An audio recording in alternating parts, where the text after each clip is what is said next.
going to a machine. It's never going to sustain a marriage. It's never going to improve a marriage.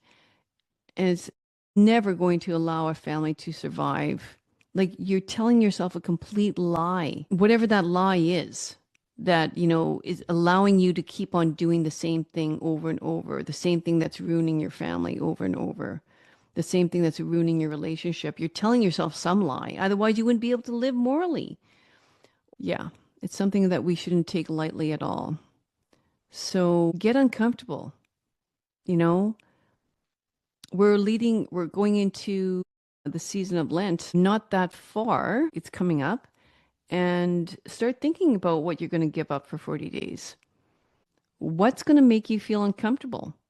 There's something incredibly transforming. Like, otherwise, Christ wouldn't say the most powerful things you can do to help the world is pray and fast.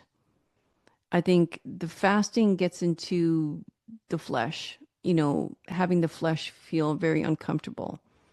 And prayer awakens your soul. So being able to move through the uncomfortableness of it all and still survive really empowers a person. But if you're just going to stay in the comfort of a machine, you're never going to grow. Dishonesty, disrespectful, discrimination, detached, dismissive. That's it. I'm done. Relationships can be messy. Are you having trouble with your personal or professional relationship? Not to worry. As a relationship therapist and coach for over 25 years, I have a lot to share. And so will my guest experts. Let's get smarter in our business and personal lives so we can be our best selves. Now, let's get on with the show.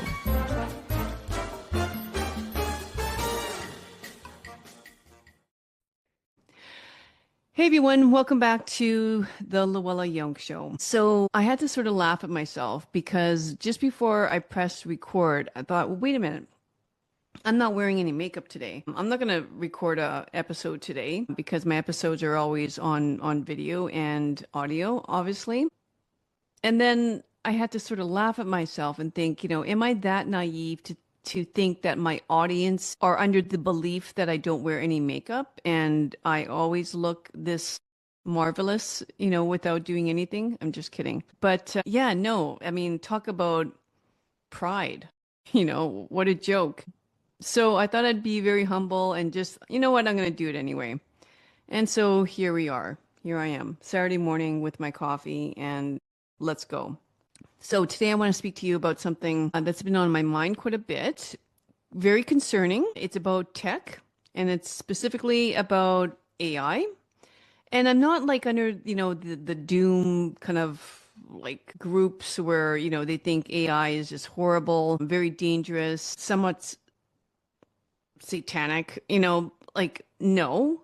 It has allowed me to do some amazing things, including production of what I do, like the podcast, the video, everything. I mean, I don't do my editing, but I'm sure the guy who does it for me, shout out to Adrian, uses it all the time, and that's great because it makes his work efficient. That means I have to pay him less. So good, but where as a therapist, I'm seeing it become very concerning is, and I don't think a lot of people actually realize it.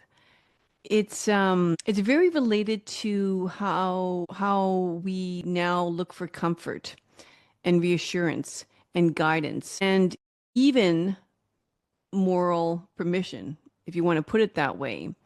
It's sort of like we're turning our conscious off because now we have like a robot, a large language model that's going to tell us whether we're living life according to, good morals or not. That to me is very concerning. I'm very, very concerned with the fact that people are no longer turning towards other human beings for those exact things. They're not going to their spouse. They're not going to a friend. They're not going to their therapist or a priest or a pastor. And the worst part about it is that they're not, like I said, they're not even using their own conscience in any sort of deep way. They are instead turning towards a machine called ChatGPT. Now, I'm sure there's a lot of other similar language models out there. Well, there's Grok, and I'm sure there's many more, but I personally just use ChatGPT, so I can't really comment on these others. And yeah, so I mean, to be very clear, I am not anti-technology. I love my technology. Um, yeah, so I mean, that's not the point I want to make here. The question is not whether these tools are useful. They are absolutely are. And like when I think about it, it's wonderful. Like the one way I use it is let's say even in the grocery store, I might use it like to decipher ingredients, on a label. Like what exactly is that? Or, when you're shopping for deals, it's like, okay, well that's, whatever per pound. What is that in kilograms? What's that price per kilograms? Including the 20% discount and da da da da.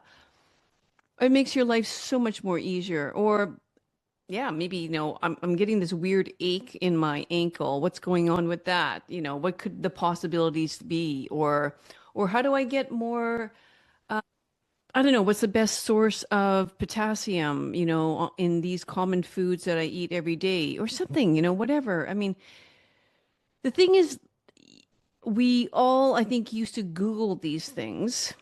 And the difference between that and ChatGPT is that Google doesn't, or Siri or Google or whatever, is not didactic. You're not having a dialogue back and forth with with Google or Siri. They might say, you're welcome, or they might say anything else you need me to do, or would you like me to call that business, or would you like me, but that's more or less where it ends. Google or Siri like doesn't tell you that you're doing the right thing. They're not making a decision for you morally, whereas ChatGPT is.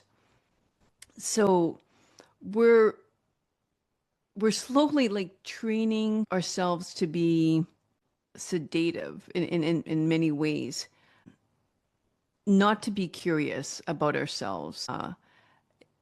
And that way, like this tool is sort of, it's scary to think, but it's sort of forming us in a certain way because of this back and forth dialogue that it's having with us, just like a parent would, with their child. That's one of your main goals as a parent is to form your child. Well, you could even say it's the most important role you have as a parent is formation of a child. So it's much more concerning than just our brains getting lazier, like, because I don't need to do math anymore in the grocery store. It's much, much more dangerous than that. And yeah, okay. Which brings me to this idea that, or the fact is that I'm seeing something new in my practice as a therapist.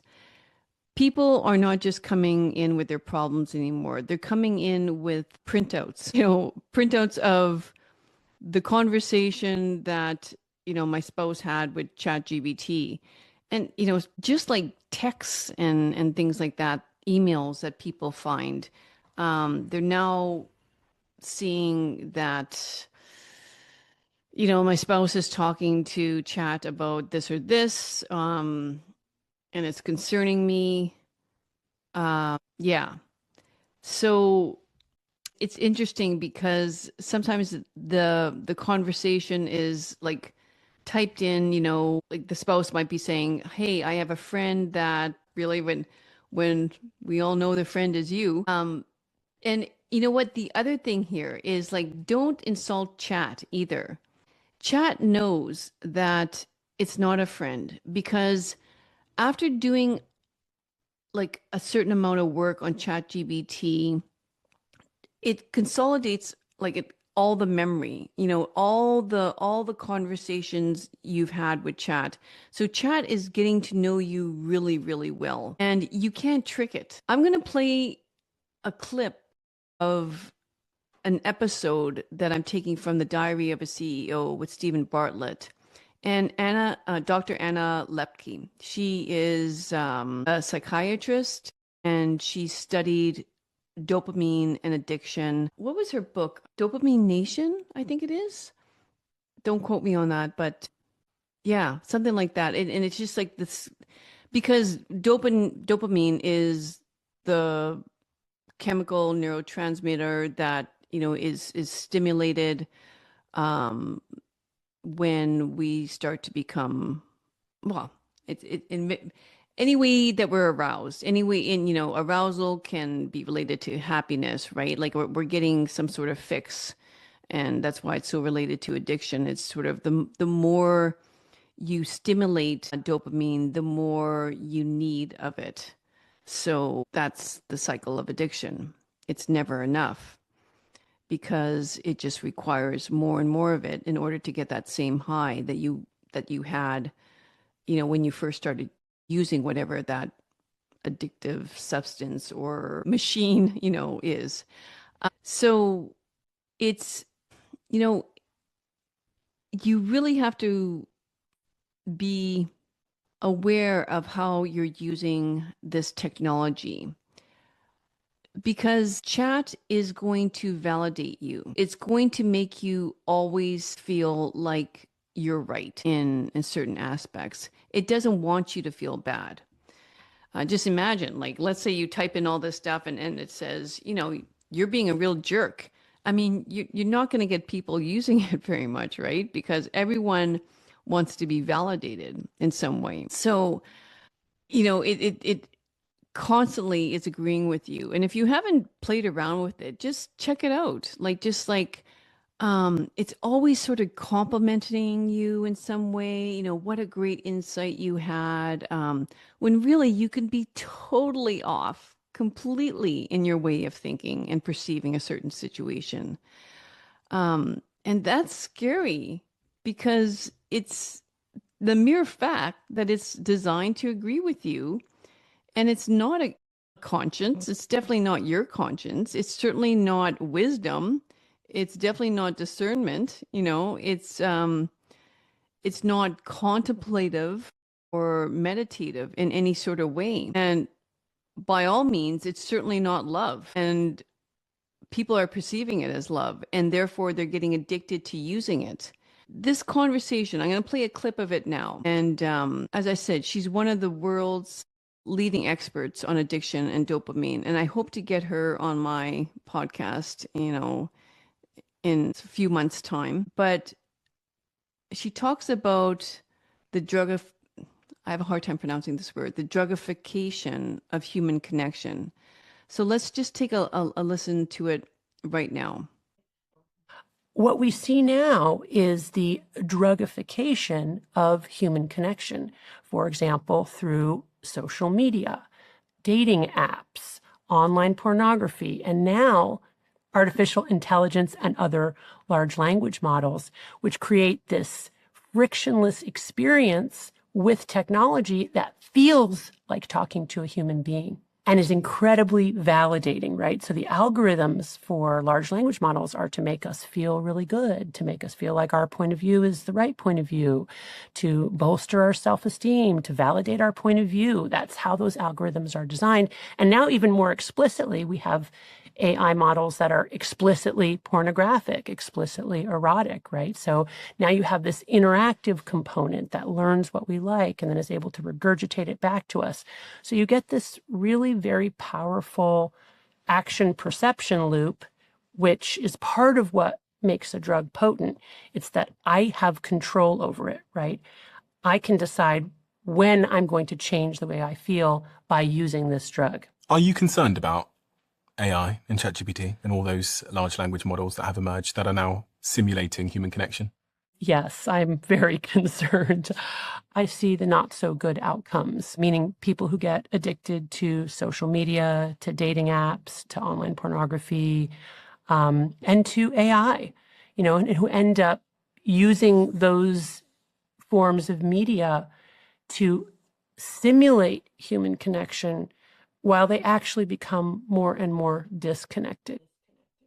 Okay, so in her words, she's very concerned, as am I, because it's just so, if you're having conflict in your home and specifically with your spouse, you just sort of sometimes you stop and think, am I actually wrong here? If this is chaos, this can't be real. Like, how could she or how could he? You do a bit of reflection, and then how easy is it to sit in front of your computer and say, look, this is what's going on, which I have to laugh because everybody's perspective is so skewed in the way that, they see it, right? I mean, I even had a client, a female client, email me yesterday. It was this long email, and I don't know what the heck she expected me to do, but she, told me what had happened between her and her spouse. And she said, right at the bottom of the email, exactly what I'm talking about here. She goes, am I wrong? And I just had to laugh because I thought, like, do you seriously think that only your perspective is reality? Like, do you not understand that your husband, if he was here or talking to me or reading this, going, are you for real? That's not what's happening at all, sort of thing. So we need to be very humble and honest with ourselves and say, this is the way I see it, but I'm sure there's a different perspective. Help me to see my husband's perspective. Like, you could type those things in chat, but chat will still always want to protect you from any sort of shame or guilt or bad feelings at all. The whole idea of using these large language models like this is that they want you to come back and, like I said, reuse it over and over again. So they want it to feel soothing, and ChatGPT is extremely patient, and it will never contradict you in any sort of way that would cost you anything. But that's not how real relationships are, right? Real relationships require you to listen when you don't feel like listening. They sometimes require you to be misunderstood and hurt. They require you to stay in the room when you rather bolt. They require incredible humility because you are completely flawed, as am I. I'm not Christ. Like I'm far from divine. That's why I pray. It's like to ask for the grace to like open my eyes more and have more patience and have more understanding and try to see the other perspective, to have more compassion, to have more empathy, right? Like we all need more of that. But a machine doesn't require any of that from you. And that is not like something that we can easily overlook. That's a really big deal. And that's the difference. So, like I said, couples bringing in these printed out transcripts is one example, but there's many more that I see. I saw like a clinical magazine that I get, and on the cover of it said something along the lines, is ChatGPT replacing therapists? I have yet to read it.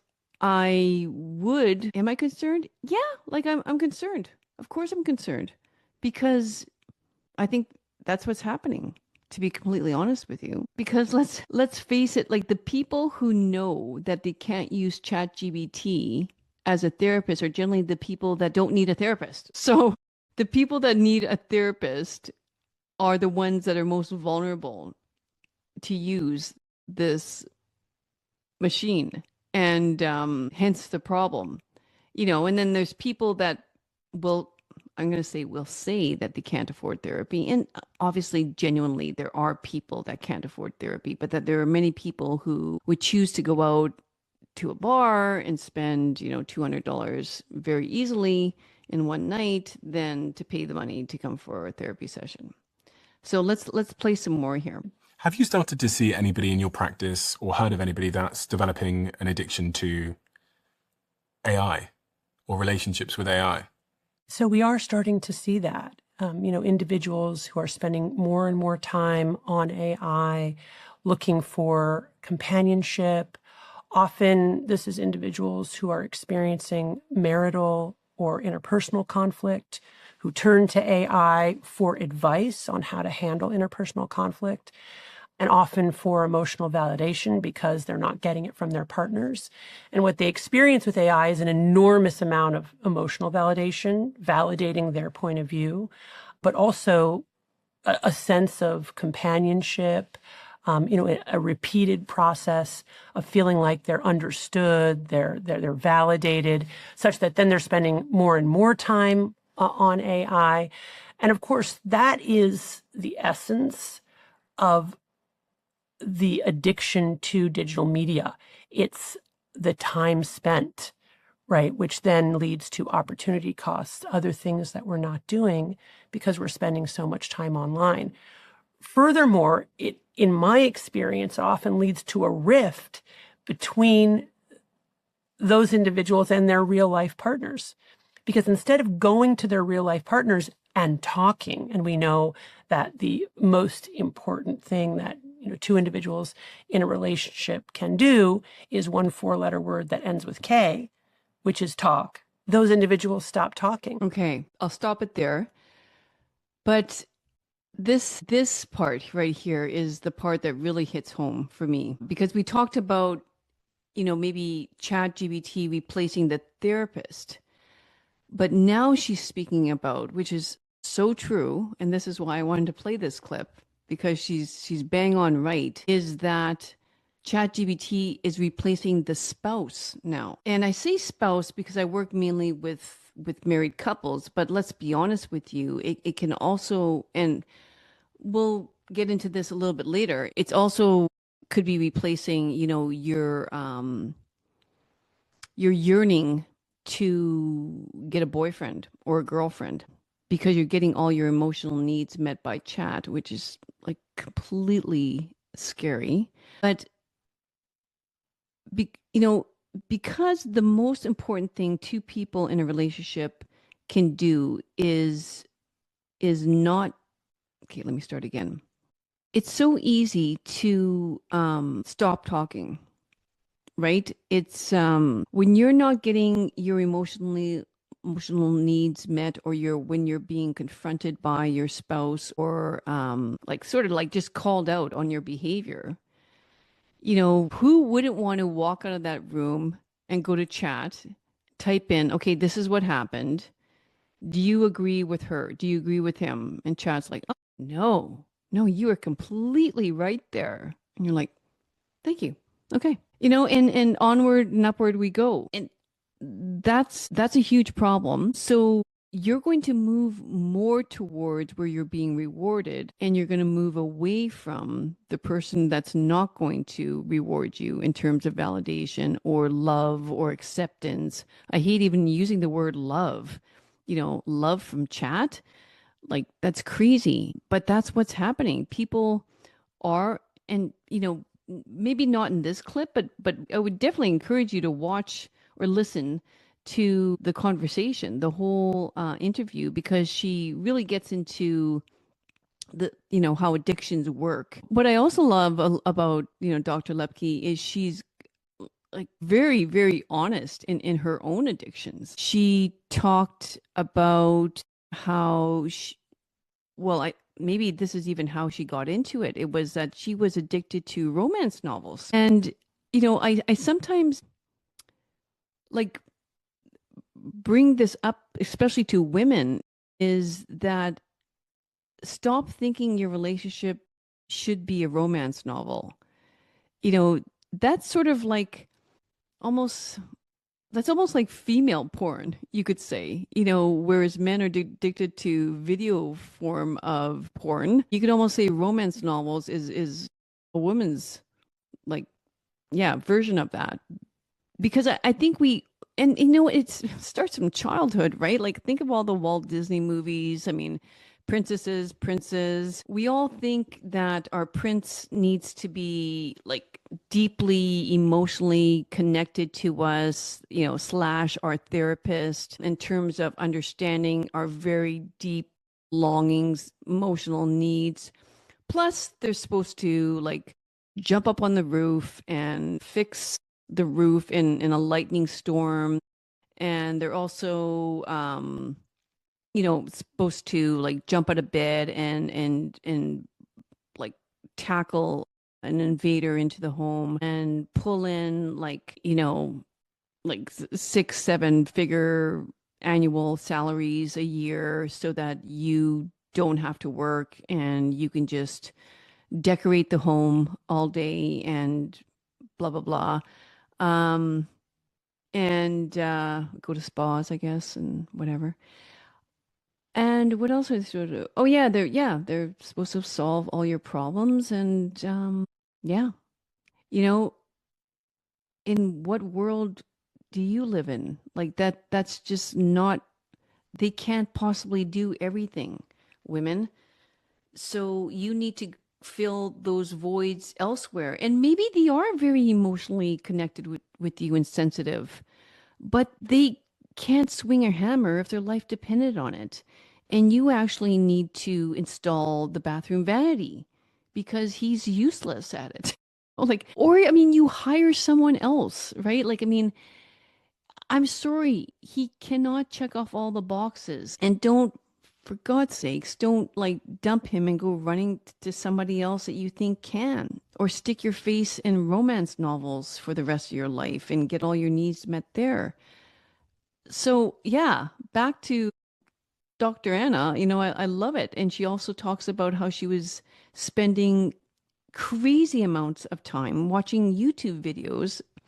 I'll let you find out what YouTube videos she was addicted to because it's actually hilarious. So yeah, she's extremely human. And look at this Harvard, I think she's Harvard educated, like psychiatrist, that's an expert on dopamine. Well, she's an expert because she's gone through really crappy stuff in her life, right? And she's real. And I love that. So let's stop pretending that we all do not struggle in some way. Yeah. So anyway, she says they need to talk. And I would almost challenge that. I don't know for me if I'd say talk is the best thing that they should do. I would almost say another word's more important. And I say that's listening. People talk too much and they don't listen enough. To me, being curious about your spouse, and that's what I mean. You don't run when stuff gets tough in your discussion and jump on your laptop or your phone and go to ChatGPT. No, you stay in the room and you say, I'm here, I'm listening, and I'm really curious to hear your perspective. That's the hard thing. And that's what I mean. If you continue to use chat, you're going to get softer and weaker and dumber and sedative. Okay. People aren't talking anymore to each other. They're either going to talk to a machine or they're going to talk to their friend or they're going to talk to whatever. But even like in my couple sessions, even in the room, they're often talking to me, and I have to like remind them, your spouse is sitting right beside you. Like, why are you talking about her like she's not even here? Turn towards her and talk to her, and I will help guide your conversation. People aren't used to talking to each other anymore. It's sad. So, what people are essentially doing is that they're outsourcing their interpretation of reality before they even had the courage to sit down and have an honest, difficult, imperfect conversation, with the person that they're married to. So I stopped the clip, but I'm going to play a little bit more because she also gets into porn addiction here and the isolation that goes along with it. You know, I've thankfully in my career only had one client that had committed suicide, and that client was addicted to porn. So if you don't think it messes up your mind in a big way, think again. Now, obviously, he was a man that was very, very susceptible to the weight of guilt and shame. Not everybody feels like that about porn. He did. And he ended his life because he couldn't take it anymore. It shows you the bondage that, you know, video content like that can have on a person. And yeah, like, I'm not bad on my phone. I'm not at all. I'm the last, like, I use my phone as like a communication device. It's literally to call people, to check my email and text. And obviously, I'm playing this clip. So playing audio like podcasts and audiobooks while I'm doing other things like walking or cycling or cleaning in the house. I'm trying to think. Maps, yes. But you know, like I'm a person that doesn't even drive a lot. So like I hardly even use that. I'm trying to think. Obviously there's more apps on there that I use. Yeah. But thankfully I'm not addicted to Twitter or Instagram or I hate Facebook. You know me. I've said that enough on here. What else is there? What other social media? YouTube is probably, yeah, the worst thing for me. I don't watch it on my phone though. Ironically, I just watch it. Yes, I watch videos just before I fall asleep, and they're cooking videos. And I heard or read somewhere that the videos that you are watching the most, what did they say now? I don't know. Something about like it's a kind of a hidden passion of yours or something like that. And I'm thinking maybe even though I hate cooking, like I haven't really quite figured that one out yet. Why am I watching cooking videos? Although I am doing less of that now. I'm looking more at travel videos and lifestyle. I love learning about lifestyles in different countries.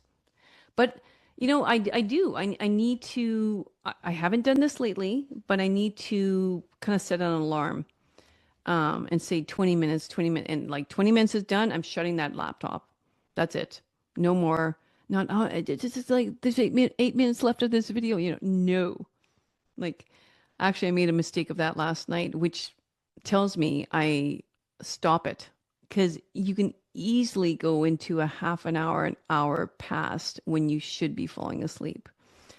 So no more of that. So yeah, we're all human, you know, but I'm telling you the shame and guilt. Let's go to the next clip and the final one. Right. And instead, they're getting their needs met through AI. And that leads then to a further and further rift between those individuals. Do you actually think that it is these chatbots that we're increasingly speaking to about our problems are actually taking the place of humans in our life? I do. You know, in my book, my first chapter in the book is about a patient of mine, a scientist and an engineer who got addicted to pornography and eventually made his own masturbation machine.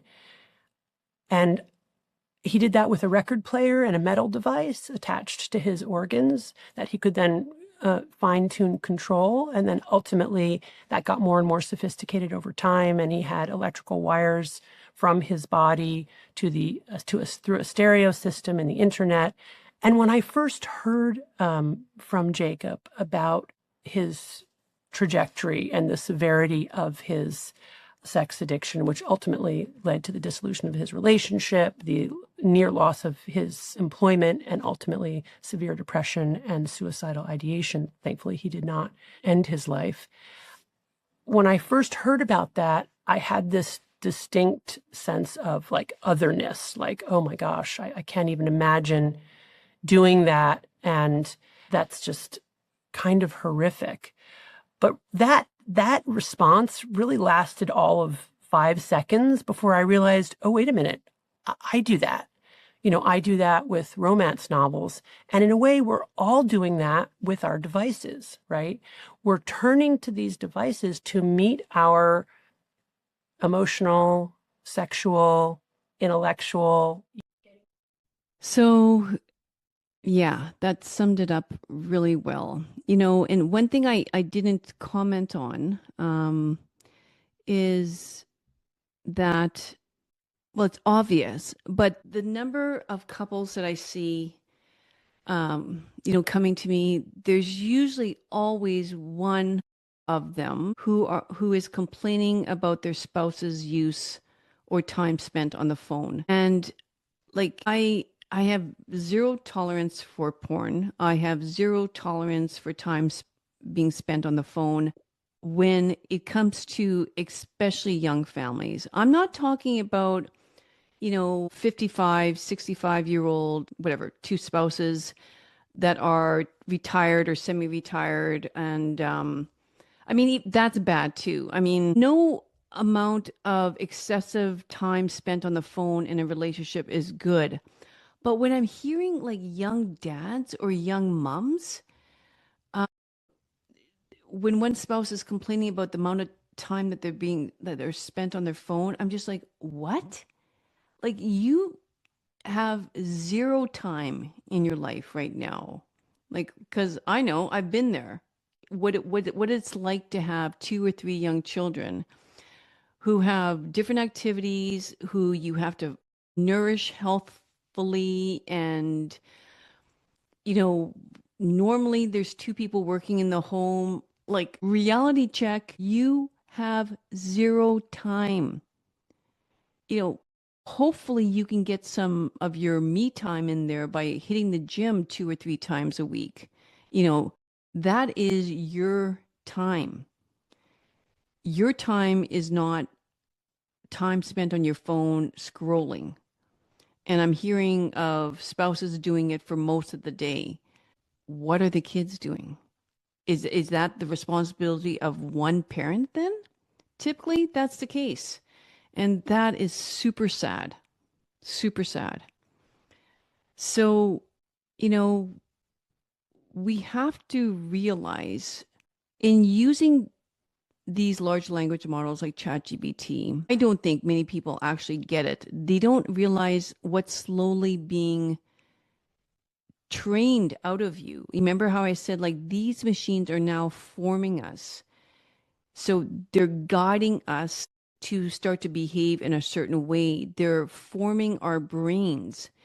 When you form someone, you're either training something in or you're training something out, right? Like there's only a certain amount of capacity your brain has. So if you put more of something in, that means more of something is going out. And in the case of ChatGPT, I'm going to argue that's patience, because you don't have to sit in the room and talk to your spouse anymore. And a good relationship requires a lot of patience.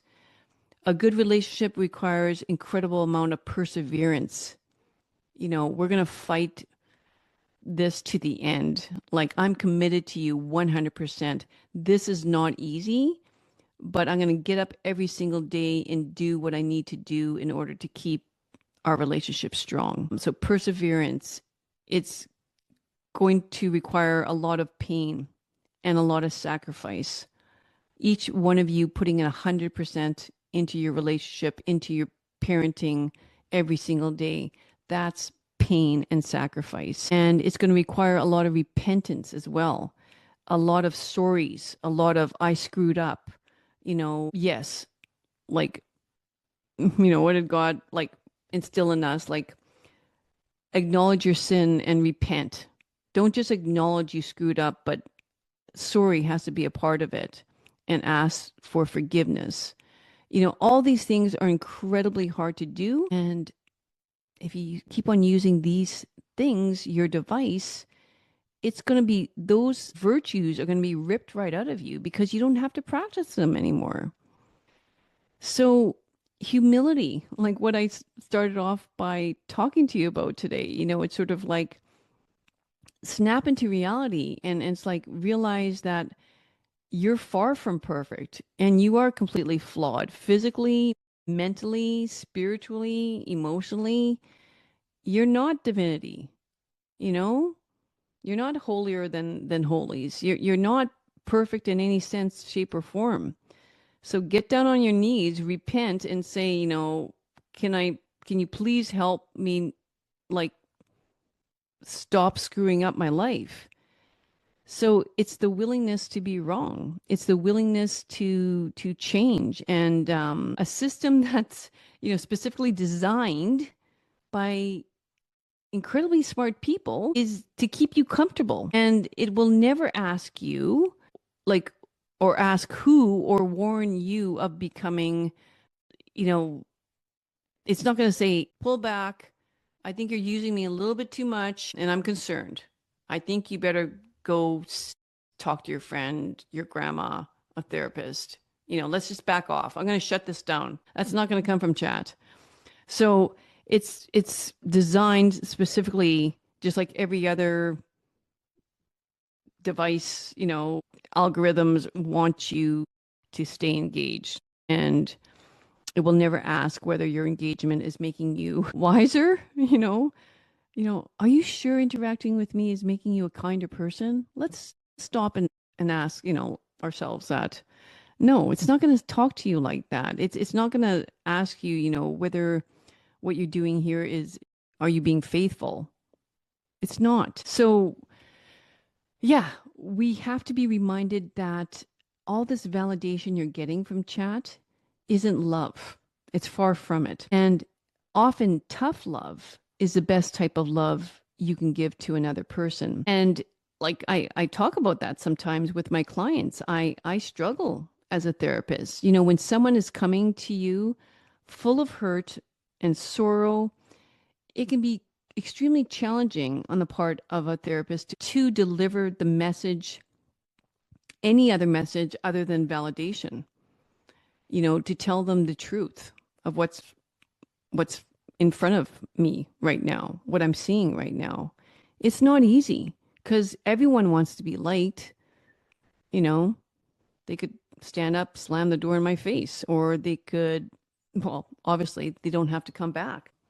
I've had people stand up and slam the door. It's usually a couples session and one person loses the plot. But yeah, thankfully, not on my face specifically. Anyway, we have to see how addictive being affirmed is. And it's definitely not the same as being guided. They're very, very different. And feeling felt or feeling understood is also not the same as being told the truth. A good therapist does not exist to agree with you. A good priest doesn't exist to agree with you. A good friend doesn't exist to agree with you. They exist to help you, or to help you tell the truth, even when that truth costs you something. That's what a good person does for you. In fact, especially when it costs you something. We're living in a time now where I find feelings have quietly been promoted to the highest authority.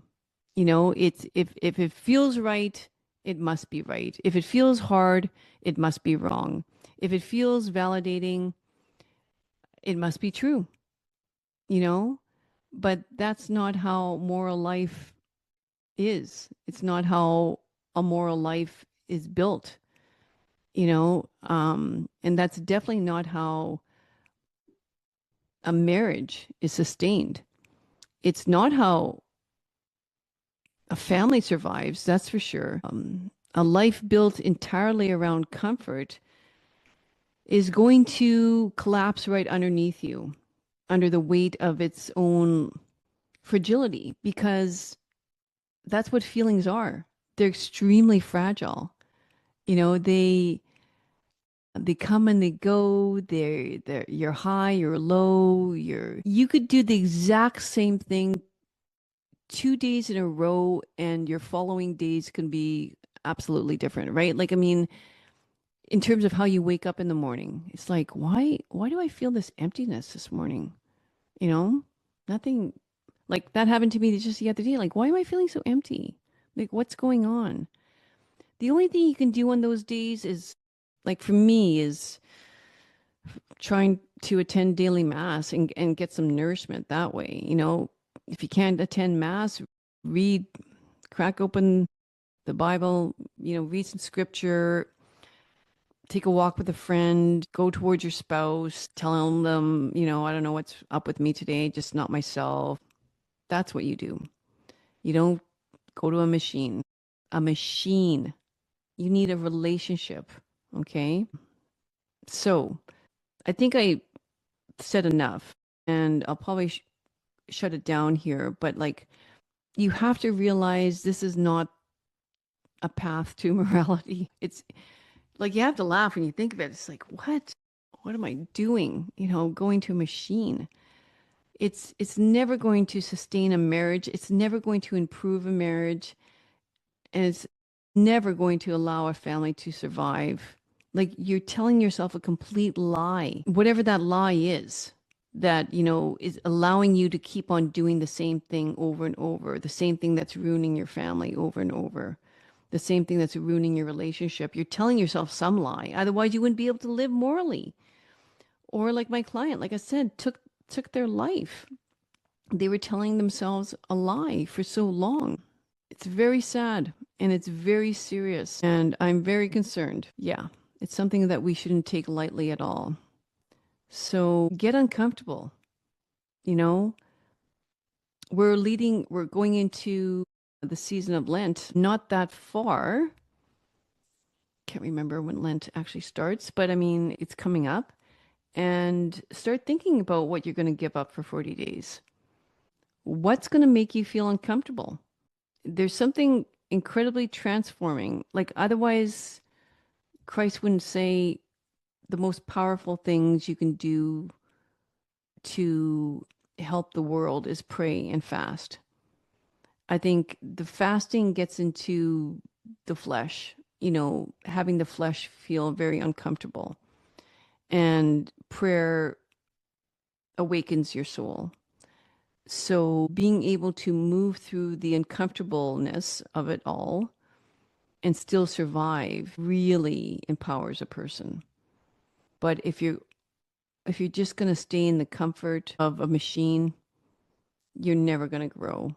And like I say, you're going to be formed differently, and that's scary.